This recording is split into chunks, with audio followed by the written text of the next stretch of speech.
돈을 벌기 위해 일하는 것은 하나님의 저주입니다. 라는 제목으로 말씀을 전할 때 큰 은혜가 있길 간절히 소망합니다. 제가 예수전도단이라고 하는 단체에서 훈련을 받은 적이 있습니다. 그런데 그곳에서 봉사하시는 간사님 중에 어떠한 분이 나는 신학이 싫다.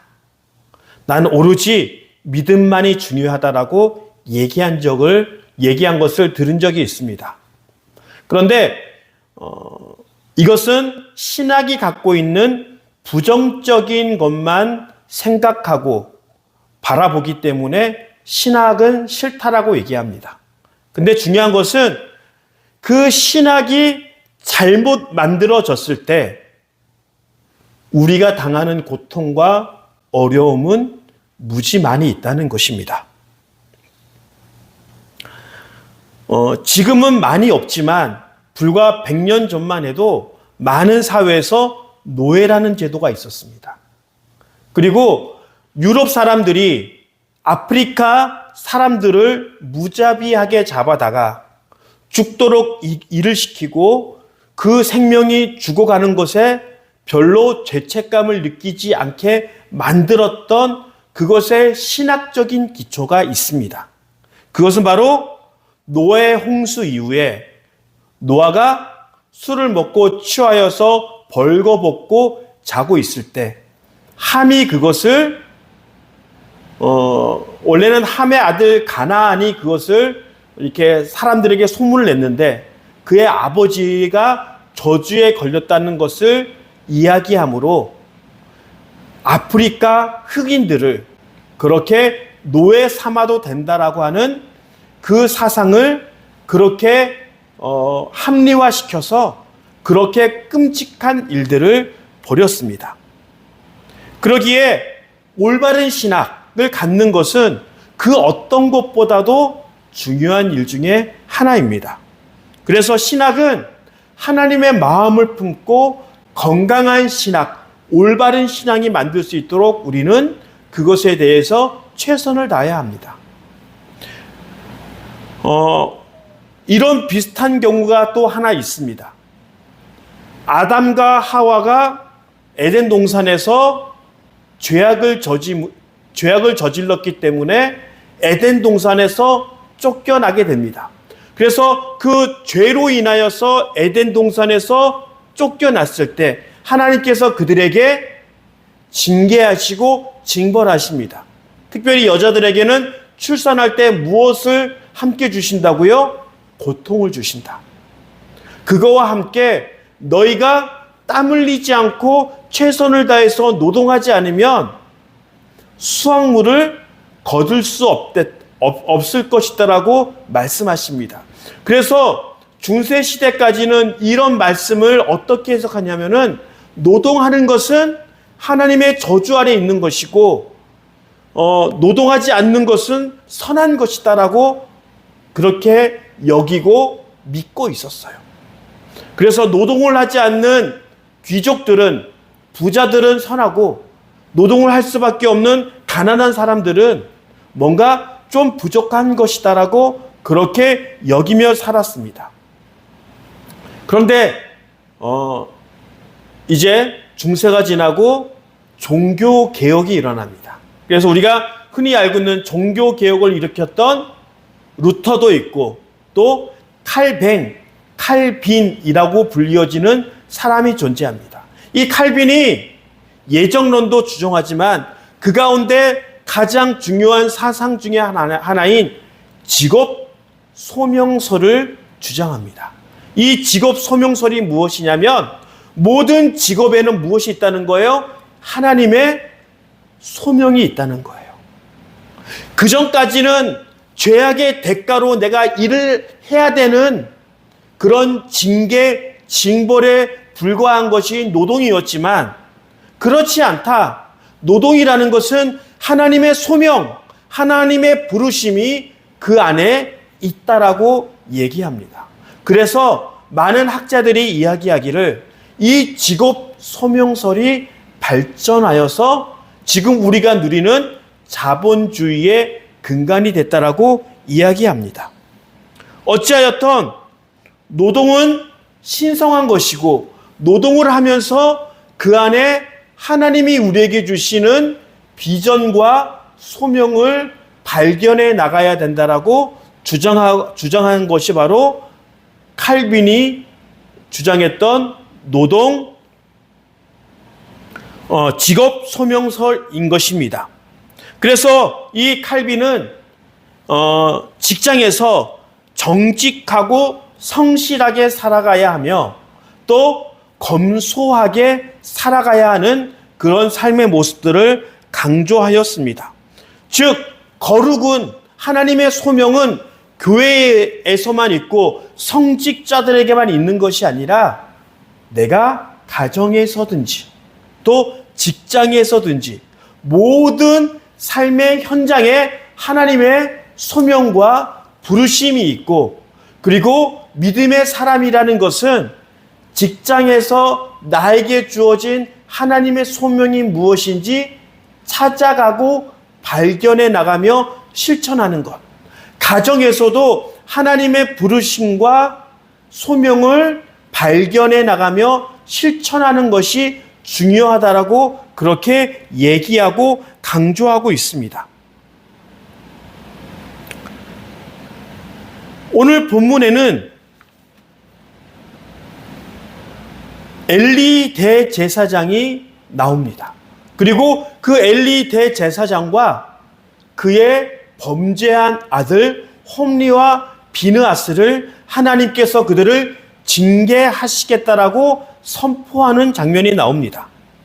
그런데 중요한 것은 맨 처음부터 출애굽을 할 때 하나님께서 아론을 세우시고 그 아론의 자손들에게 제사장 직분을 맡기며 다른 12지파는 땅을 배분받고 그 땅을 배분받아서 열심히 땀 흘리고 노동을 해서 수확을 얻게 되지만 제사장 그룹은 제사장의 가문은 어떻게 그 수익물을 얻게 되냐면 땅은 유업으로 받지 않고 제사를 통하여 얻어지는 부산물들, 고기와 곡식을 얻게 되는 그것을 은혜라고 표현되어지며 너희에게 그렇게 특권을 주어졌다라고 이야기하고 있습니다.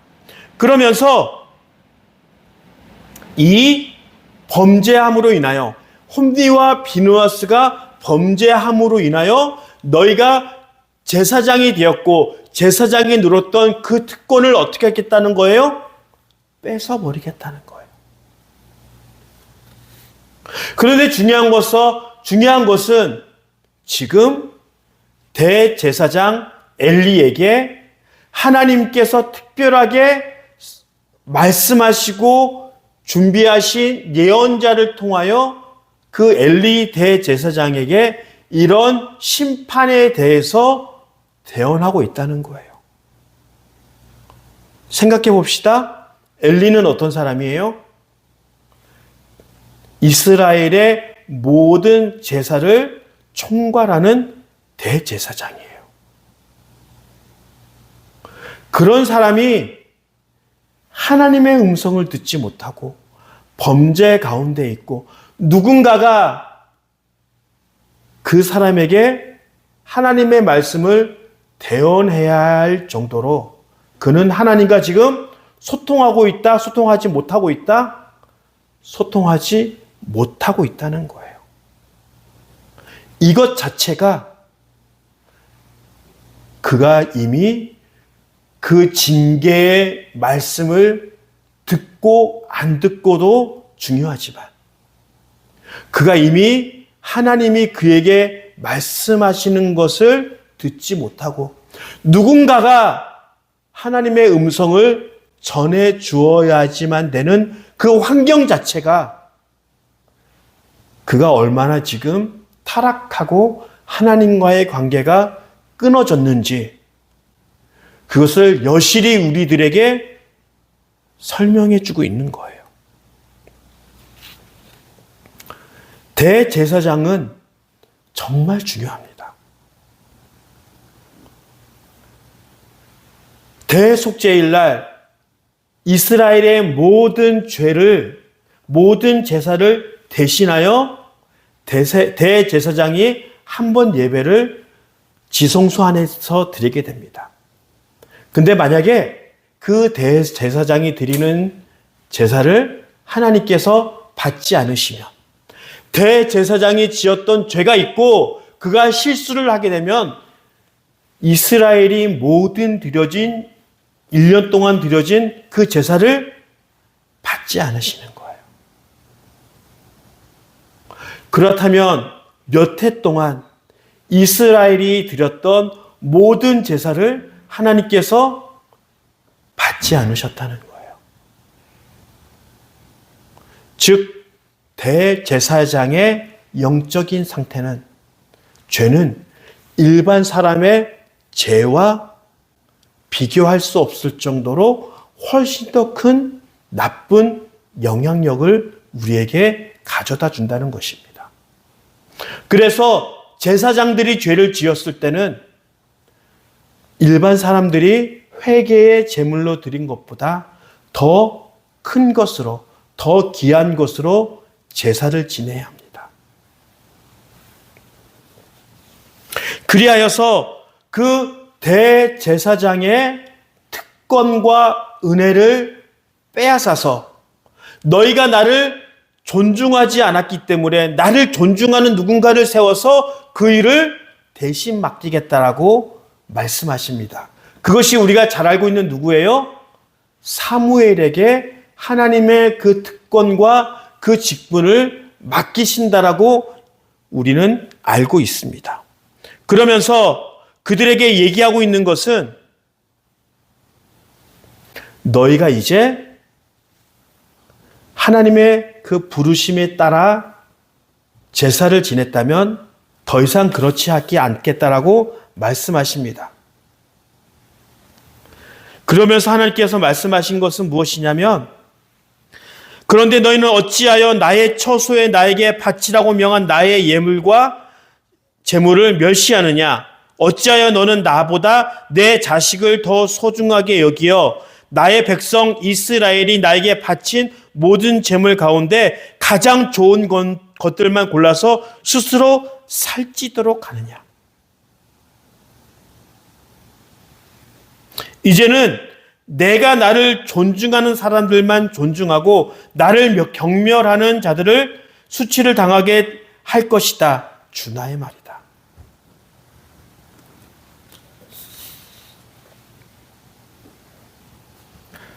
자녀를 교육한다는 것은 참 어려운 것 같아요. 이렇게 하나님의 대안자로서 세우게 된 그 사무엘도 자녀 교육을 제대로 하지 못했어요. 사무엘상 8장 1, 2, 3절에 보면 사무엘은 늙자 자기의 아들들을 이스라엘의 사사로 세웠다. 맏아들의 이름은 요엘이요 둘째 아들의 이름은 아비아다. 그들은 브엘세바에서 사사로 일하였다. 브엘세바는 이스라엘의 제일 남쪽에 있는 가장 척박한 지역 중에 하나인 곳이 바로 브엘세바입니다. 그러나 그 아들들은 아버지의 길을 따라 살지 않고 덤벌이에만 정신을 팔려 뇌물을 받고서 치우치게 재판하였다. 그 믿음의 사람 사무엘도 자녀 교육을 제대로 하지 못했던 것을 볼 수 있습니다.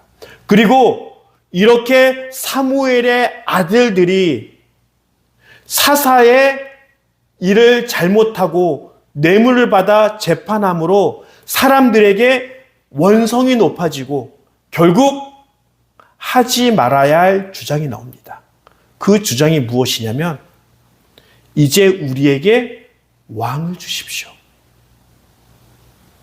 우리에게 우리를 다스릴 왕을 달라라고 하는 요청들이 사무엘 아들들의 범죄함으로 나오게 되고, 그 요청으로 인하여 왕의 제도가 이스라엘 가운데 들어오게 됩니다.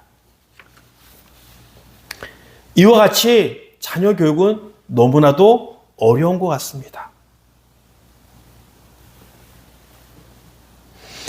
그런데 중요한 것은 자녀를 교육하거나 우리가 삶을 살아갈 때 하나님께서 나에게 주신 그 모든 것이 소명이 있다라고 여기며 살아가야 합니다. 그것이 성직자이던 목사건 직분을 갖고 있는 사람들이건 가정이건 직장이건 상관없이 더 더불어 이것뿐만 아니라 우리가 삶을 살아갈 때 대통령이 됐던 국회의원이 됐던 아니면 공무원이 됐던 직업 경영자가 됐던 회사원이 됐던 장사꾼이 됐던 하나님의 거룩한 직업의 소명서를 갖고 살아야 합니다. 만약에 대통령이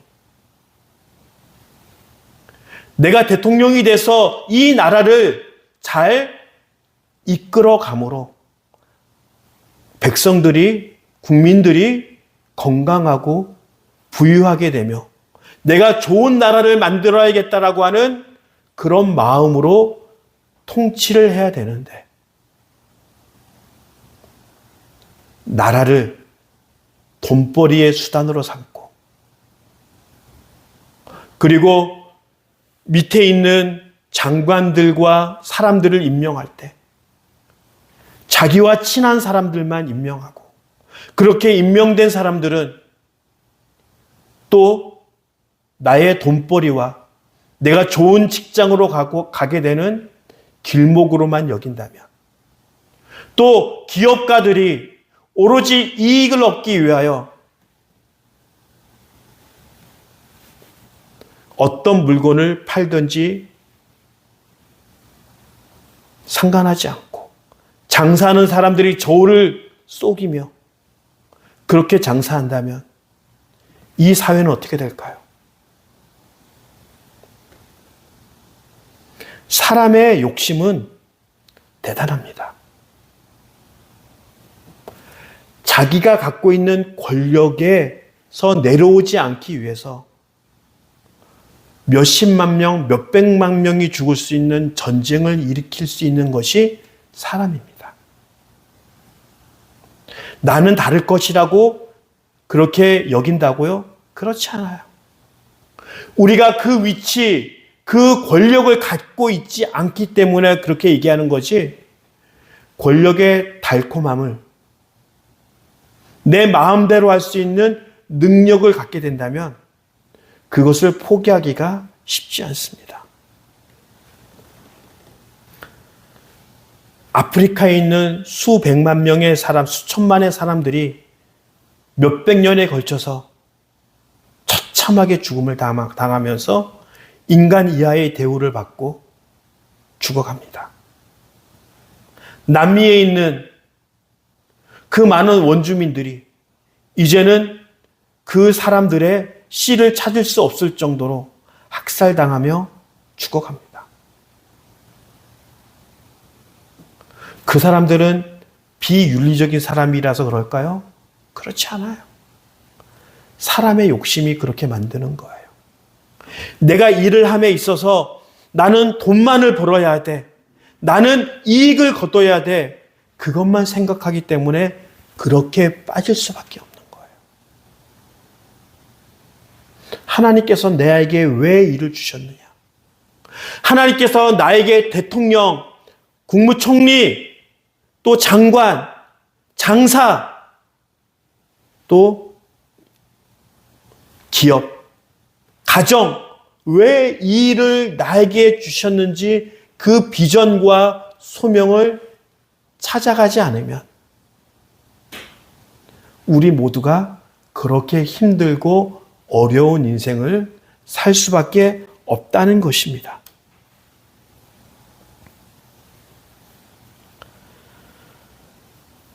중요한 것은 내가 먹고 살기 위해서 일하는 것이 아니라 하나님이 우리에게 주신 비전으로 살아가야지. 내가 언제든지 건강하고 성실하고 우리 모두가 하나님의 은혜 가운데 누릴 수 있는 기초가 그 안에서 만들어지는 거예요.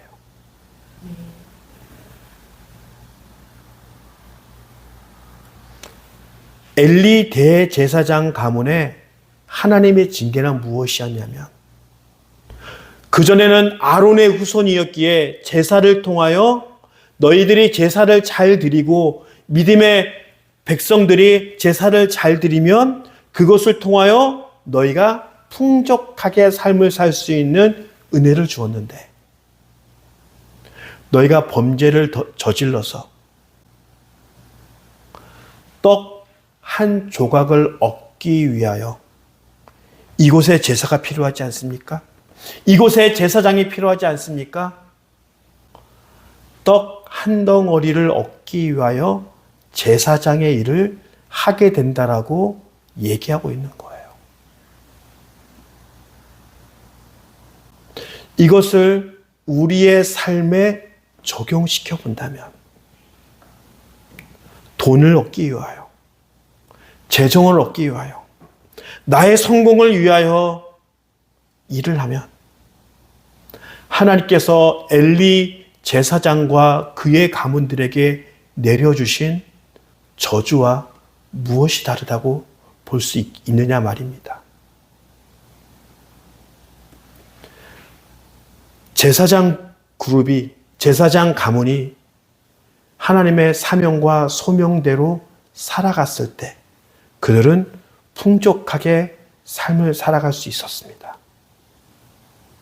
그러나 그들이 자기만 튼튼하고 자기만 좋은 것을 먹고자 하나님의 것을 도적질하는 순간 그들의 자손과 그들의 삶이 망가지게 되어 있고, 그들은 결국 빵 하나를 얻기 위하여 일을 하게 되는, 결국은 에덴 동산에서 아담과 하와가 하나님의 소명을 포기하고 하나님과 같이 되려고 했을 때 징계받고 버림을 받을 수밖에 없는 그 일들이 우리의 삶으로 나타나고 있지 않은지 한번 되돌아봐야 한다는 것입니다.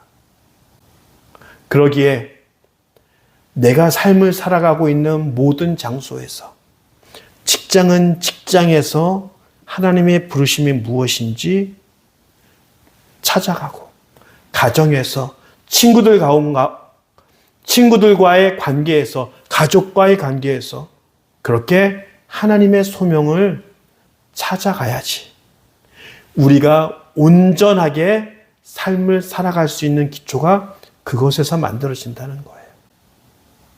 그리고 더 나아가 하나님께서 지금 예언자를 통하여 엘리 제사장에게 이러이러한 심판이 있을 것이라고 뭐 하는 거예요? 경고하시는 거예요. 경고했다는 것은 아직까지 그 일이 엘리와 그의 가족들에게 임하지 않았다는 거예요. 그것은 아직 하나님의 징계가 그들에게 오지 않았다는 것은 하나님께서 회개할 수 있는 기회와 시간을 제공한 것이라고 볼 수 있어요.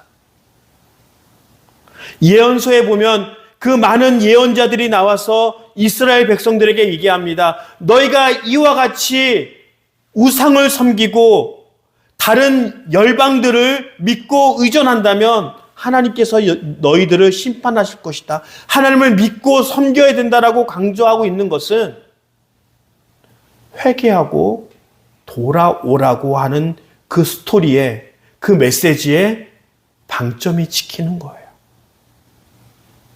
하나님의 징계에 대한 선포는 너희를 이렇게 심판하시겠다라고 하는 의미도 있지만, 그 말을 들었으니까 이제 돌아와서 회개하고 올바른 신앙을 가지라고 얘기하는 기회를 우리에게 제공하고 있다고 볼 수 있는 것입니다. 즉, 징계의 메시지는 되돌릴 수 있는 기회를 하나님께서 마지막으로 우리에게 제공해 주고 있는 것을 볼 수 있습니다. 즉, 징계는 다시 출발할 수 있는 기회를 하나님께서 주신 것이에요. 그럼에도 불구하고 엘리와 그의 가족들은 계속적으로 하나님 안에서 죄악의 삶을 살아감으로 하나님께서 주신 기회를 결국에는 얻지 못하고 결국 심판과 징계의 삶을 살아갈 수밖에 없는 인생으로 바뀌게 됩니다. 우리의 삶 가운데 하나님께서 이렇게 징계하셨다면, 하나님께서 그렇게 말씀하셨다면, 우리가 회복해야 할 것이 있다면